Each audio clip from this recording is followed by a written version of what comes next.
20 years, Barack Obama followed a preacher of hate and said nothing is right raged against our country. Yep, they're going there. Reverend Wright is resurrected tonight in this ad airing in Ohio, Pennsylvania, and Florida, courtesy of a right-wing PAC called the National Republican Trust. With an increasingly impossible electoral map staring them in the face and a candidate limping and flailing toward Election Day, the Republican PACs are pulling out the bag of dirty tricks that's marked last resort. And they're not always so carefully discriminating about where they use these. In Michigan, early this month, John McCain abandoned ship and left his down-ballot Republican cohort to fend for themselves, taking his campaign ads, his money, and his coattails to states he might actually win. That's left Barack Obama with an average lead of 17 points in the Michigan polls.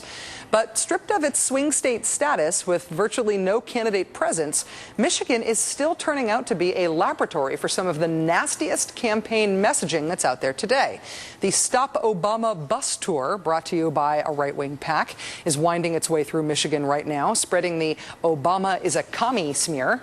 The same group is running ads in Michigan linking Obama to Jeremiah Wright, Bill Ayers, and former Detroit Mayor Kwame Kilpatrick.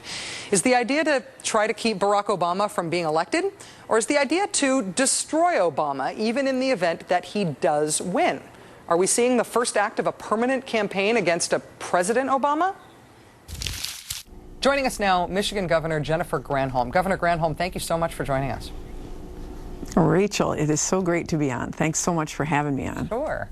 When the Republicans and the McCain campaign moved out of Michigan, as a Democratic governor, I imagine you might have had some mixed feelings. I mean, no longer subject to the attention that a swing state gets, but that being so for the best possible reason, which is that the Democrats were really trouncing the Republicans in your state. The question I have, though, is whether you knew that the exit of the Republicans and the McCain campaign officially would create an opening for these third-party independent right-wing groups to stay in Michigan or to start in Michigan running some of these very, very nasty ads in your state. Well, Rachel, they were negative before they pulled out. You know, we know that George Bush pulled out of Michigan 8 years ago. We are the poster child of a state with that has suffered under the Bush administration, and so they've tried for a long time to try to distract Michigan citizens. But you know what? The reason why he's doing so well, Barack Obama is doing so well, is because we understand what is really important here. We are all about jobs. I just left a county, Livingston County, which is a fairly conservative county, and by the way, they made sure I told you to say hello, that they love you, but it was a packed Democratic kickoff. They were wall to wall, and this county should never be up for grabs, or at least certainly that we shouldn't have any Democratic House seats that are in play. But you know what? They pulled out the McCain people.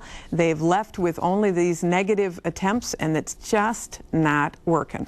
I think what we're seeing with these sort of nasty smear-style campaigns from the right is an effort to try to really to pick scapegoats, to get people to turn their anger about economic conditions on people who would be politically convenient to blame. You think that Michiganders are not falling for it. How would you assess the mood of people in your state?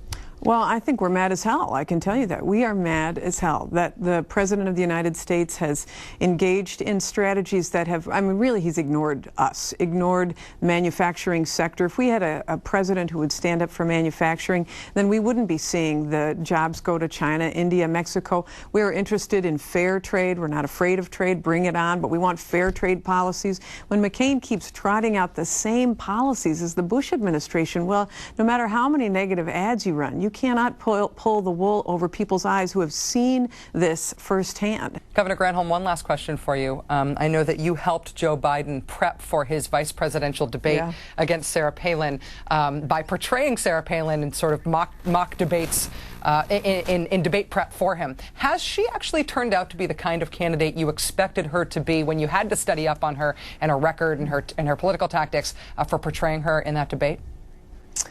You know, I would say no, she has not. When we first went into this debate prep, I believed that she was qualified, but just not quite ready yet.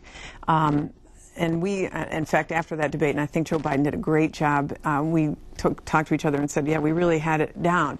But I think that we've all seen and watched her evolution as a candidate, and that she would be a heartbeat away, I think, gives a lot of people pause on both sides. And so she hasn't quite turned out the way we initially thought she was going to be. Does that mean that you no longer think that she's qualified, or you think she's just less ready than you even thought before? Well, I think that a governor is qualified. A governor, as a credential. Governors, we handle a lot of stuff in our states. However, the question is, can you be qualified and not quite ready for prime time? And I think that's probably more where she is. The reality is, I think people need to look very carefully at these candidates and are they ready to step into the most powerful position in the world? And I think that she has demonstrated over time that that's not quite where she is. Not that she's not qualified as a governor, but that she's not quite ready in terms of the number of years she's been in the position. Michigan's Governor Jennifer Granholm, thank you so much for your time tonight. I really appreciate it. Rachel, thanks for having me on. I sure appreciate it.